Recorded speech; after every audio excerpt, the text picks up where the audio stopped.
उसके बाद बेटा हमारी नेक्स्ट टॉपिक है जिसका नाम है हाइड्रोलाइसिस। ये भी आसान टॉपिक है, छोटी सी टॉपिक है। हाइड्रोलाइसिस, हाइड्रो की माने क्या होती है बेटा? वाटर, लाइसिस का मतलब है ब्रेक डाउन। अगर किसी सॉल्ट के अंदर, यानी कि सॉल्ट आप वाटर में डिजॉल्व करते हो तो ये डिसोसिएट हो जाता है, एक एच आयन के अंदर, एक ओ एच आयन के अंदर।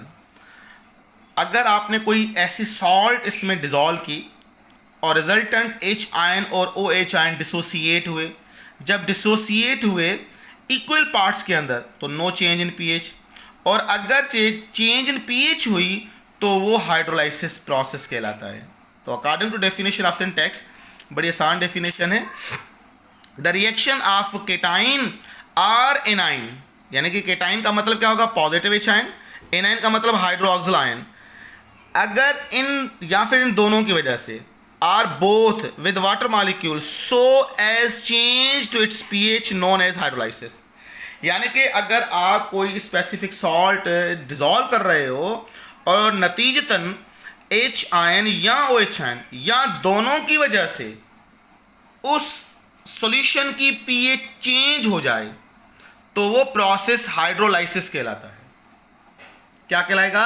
हाइड्रोलाइसिस कहलाएगा। यानी कि चेंज इन पीएच क्या होगा बेटा? Change in pH. मगर अगर आपने ऐसी सॉल्ट डिजॉल्व की जो डिसोसिएट ना हो, गौर सुनिएगा, डिसोसिएट ना हो एच आयन या ओ एच आयन, या पीएच में तब्दीली ना आए, वो हाइड्रोलाइसिस नहीं कहलाएगा।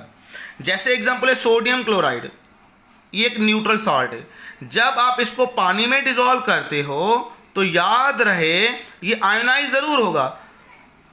सोडियम हाइड्रो ऑक्साइड के साथ, जैसे कि मैं बना रहा हूं hydro oxide, sodium hydro oxide, sodium chlorine hydrogen के साथ हाइड्रोक्लोरिक एसिड।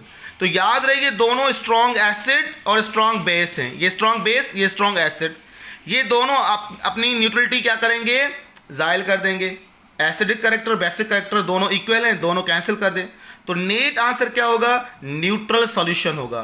तो ये नो हाइड्रोलाइसिस, ये हाइड्रोलाइसिस प्रोसेस नहीं कहलाएगा। ये बात जहन में होनी चाहिए। यानी कि जो कॉन्जुगेट बन रहा हो, या तो एसिड डोमिनेट हो या बेस डोमिनेट हो, दोनों नहीं, दोनों अगर इक्वल स्ट्रेंथ के होंगे तो एक दूसरे को क्या कर देंगे? कैंसिल कर देंगे। ये सोडियम क्लोराइड वाले केस में आप देख लें, ये न्यूट्रल सॉल्ट कहलाएगी। यानी इससे आप एमसीक्यूज एक और भी सॉल्व कर सकते हो, किसी भी सॉल्यूशन की या किसी भी सॉल्ट की नेचर मालूम कर सकते हो बड़ी आसानी से कि ये एसिडिक सॉल्ट है या बेसिक सॉल्ट है या न्यूट्रल सॉल्ट है। मिसाल के तौर पर एक और एग्जांपल है अमोनियम क्लोराइड।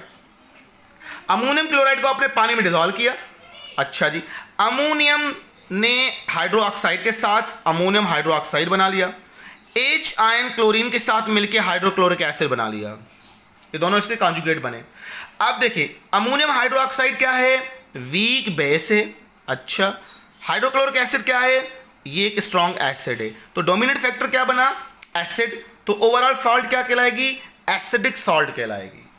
यानी कि अगर आपको पता ना हो कि इसकी नेचर क्या है, सर एसिड है, बेस है, न्यूट्रल है, तो बहुत आसान है, हाइड्रोलाइसिस की मदद से आप मालूम कर सकते हो इसकी नेचर। आप इसको पानी में डिजॉल्व कर दें, H ion O H ion को डिसोसिएट करके डबल डिस्प्लेसमेंट रिएक्शन करवा दें, और फिर देखें एसिड कॉन्जुगेट जो एसिड बन रहा है वो स्ट्रॉन्ग बन रहा है या कि वीक बन रहा है। अगर वो स्ट्रॉन्ग बन रहा है तो एसिडिक सॉल्ट है, अगर जो वीक बन रहा है तो फिर क्या कहलाएगा? बेसिक सॉल्ट कहलाएगी। एक अदर एग्जांपल मैं आपको दे रहा हूं सोडियम कार्बोनेट का। यहां देखें सोडियम कार्बोनेट, जब मैंने इसको पानी में डिजॉल्व किया एच आयन और ओ एच आयन के अंदर, तो क्या है? कंप्लीट डिसोसिएशन के बाद सोडियम हाइड्रोक्साइड बन रहा है और बाइकार्बोनिक एसिड या फिर बाइकार्बोनेट बन रहा है, H2CO3 बन रहा है। अब इन दोनों में कंपेयर करें, ये आपका एसिडिक, ये आपका बेसिक, इन दोनों में स्ट्रॉन्ग कौन? आपका हो गया सर सोडियम हाइड्रोक्साइड, तो स्ट्रॉन्ग बेस होता है। तो बस आपने नतीजा निकाल लिया कि ओवरऑल सॉल्ट कौन सी होगी? आपने कहा कि सर ये बेसिक सॉल्ट होगी। वजह ये कि इसका कॉन्जुगेट जो है वो स्ट्रॉन्ग बेस बन रहा है। तो आप सॉल्ट की नेचर ही बता सकते हो कि सॉल्ट की नेचर क्या है, एसिडिक है, बेसिक है या फिर न्यूट्रल है। तो इस तरह से तमाम प्रॉब्लम कर सकते हो। एक अदर देन सिंटैक्स में आपको एग्जांपल दे रहा हूं which is very interesting example. मैं आपसे कह रहा हूं मैग्नीशियम सल्फेट की नेचर बताओ भाई, एसिड है, बेस है या न्यूट्रल है। अब बच्चे परेशान हो जाएंगे, पता नहीं सर क्या है। आप इसको पानी में डिजॉल्व कर दो। अब देखें, H आयन OH आयन को मैं डिसोसिएट करवा हूँ, मैग्नीशियम OH के साथ, SO4 H के साथ कंबाइन करवा देता हूँ। अच्छा जी, इक्वेशन बैलेंस कर देते हैं। ये 2 लगा दिया मैंने, 2 के साथ इक्वेशन क्या बनेगी, एक बनेगा सल्फ्यूरिक एसिड बनेगा और एक बनेगा मैग्नीशियम हाइड्रो ऑक्साइड बनेगा। चलें, जब आप खुद डिसाइड करो कि मैग्नीशियम सल्फेट की नेचर क्या होनी चाहिए, एसिड बेस न्यूट्रल। बिल्कुल सही आंसर जो आपने सोचा है सर, ये एसिडिक है क्योंकि ये सल्फ्यूरिक एसिड स्ट्रॉन्ग एसिड बन रहा है, लिहाजा अगर इसका कॉन्जुगेट स्ट्रॉन्ग है तो इस सॉल्ट की नेचर भी एसिडिक होगी। अगरचे स्ट्रॉन्ग बेस बनता तो आप कहते कि ये बेसिक सॉल्ट है।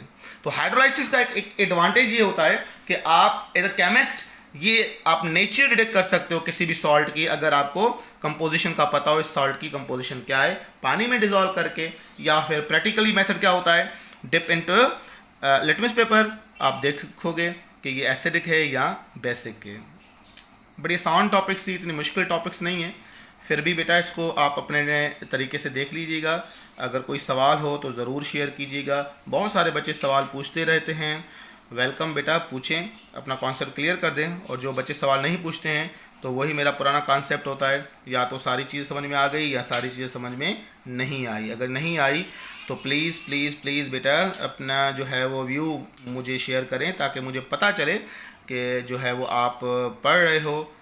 ऐसा ना हो कि सडनली इंटी टेस्ट हो फिर आप परेशान हो जाओ। खुदारा आप सेल्फ स्टडी करें, हम तमाम टीचर आपके लिए मेहनत कर रहे हैं जितना हो सकता है। ज़ाहिर बात है बोर्ड और यहाँ पर तो फ़र्क है, इसमें कोई शक नहीं है। जो हम बोर्ड पे लेक्चर देते हैं और यहाँ पर तो बहुत सारा फ़र्क है। यहाँ पर मैं 10 मिनट की क्लिप बना रहा हूँ, वहाँ मैं 50 मिनट का लेक्चर देता हूँ। सर गुलजार साहब हैं, सर जाहिद साहब हैं, तमाम जो है वो टीचर मेहनत कर रहे हैं, इसमें कोई शक नहीं है, आपके लिए कर रहे हैं घर में बैठकर। यहाँ एक और एडवांटेज जो बहुत बड़ा एडवांटेज है, लेट के पढ़ो आपकी मर्ज़ी है, खड़े होकर पढ़ो आपकी मर्ज़ी है, तो आप किसी तरह से पढ़ो, बस पढ़ो। अपना ख्याल कीजिएगा बेटा, अल्लाह हाफ़िज़।